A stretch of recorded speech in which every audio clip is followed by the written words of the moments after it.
નમસ્કાર, આપ જોઈ રહ્યા છો પ્રાર્થના સંદેશ ન્યૂઝ. હવે જોઈએ અગત્યના સમાચાર. Nadiad nexus Dumral premier league 5મી ક્રિકેટ ટુર્નામેન્ટનો ગુજરાતી ફિલ્મ લાલોના સુપરસ્ટાર કલાકાર શ્રીહદ ગોસ્વામી ક્રિકેટ રમી શુભારંભ કરાવ્યો. નડિયાદના ડુમરાલ ક્રિકેટ ગ્રાઉન્ડ ખાતે Nadiad nexus Dumral premier league 5 DPL cricket ટુર્નામેન્ટનો ભવ્ય શુભારંભ કરવામાં આવ્યો હતો. નડિયાદ નેક્સેસ ગ્રુપના સહયોગથી યોજાયેલી આ ટુર્નામેન્ટમાં ગુજરાતભરની ટીમોમાં ભારે ઉત્સાહ જોવા મળ્યો હતો.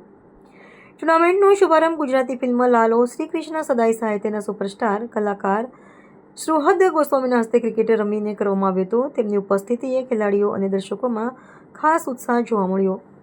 ડીપીએલના મુખ્ય આયોજક જીત ધર્મેશ પટેલે જણાવ્યું હતું કે આ વર્ષે ગ્રાઉન્ડમાં પ્લાસ્ટરની પિચની જગ્યાએ માટીની પિચ તૈયાર કરવામાં આવી છે, જેના કારણે ખેલાડીઓને રમતમાં નવી અનુભૂતિ અને વધુ ઉત્સાહ મળશે.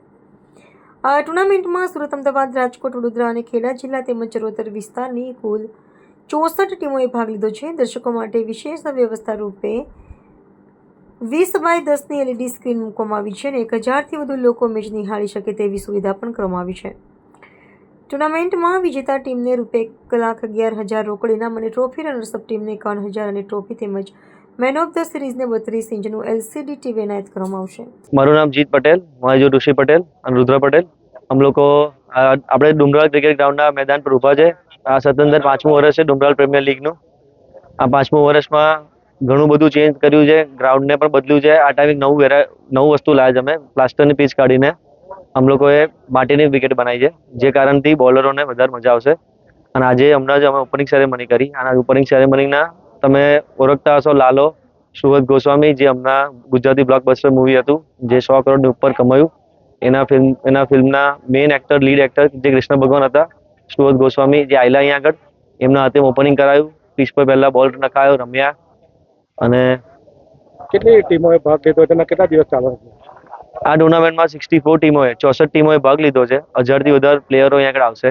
हम लोग 1000થી વધારે બેસવાની કેપેસિટી આગળ બનાવી છે. LED સ્ક્રીન મુકાય છે 20x10ની, જે કારણ વધારે તમને આખો માહોલ IPL જેવો લાગે. અને ઇનામ આપણો આપીએ છીએ વિનરને ₹1,11,000 અને ટ્રોફી, અને રનર્સઅપને ₹51,000 અને ટ્રોફી, અને મેન ઓફ ધ સિરીઝને આપણે આ ટાઈમ એવરી ટાઈમ આપણે ₹10,000 આપીએ છીએ, પણ આ ટાઈમ આપણે મેન ઓફ ધ ટુર્નામેન્ટને આપણે LCD ટીવી આપવાના 32 ઇંચનું. આ જે ટીમો આવી છે ક્યાં ક્યાંની આવી છે? આ ટીમો આખા ગુજરાતથી આવે છે, સુરતથી આવે છે, રાજકોટથી આવે છે, અમદાવાદથી આવે છે, બરોડાથી આવે છે, અને નડિયાદની ચરોતરની જે લોકલ ટીમ્સ હોય એ પણ અહીં આગળ આવીને પાર્ટિસિપેટ કરે છે. પ્રાર્થના સંદેશ ન્યૂઝની તમામ લેટેસ્ટ અપડેટ્સ માટે ચેનલને હમણાં જ લાઈક, શેર અને સબસ્ક્રાઇબ કરો.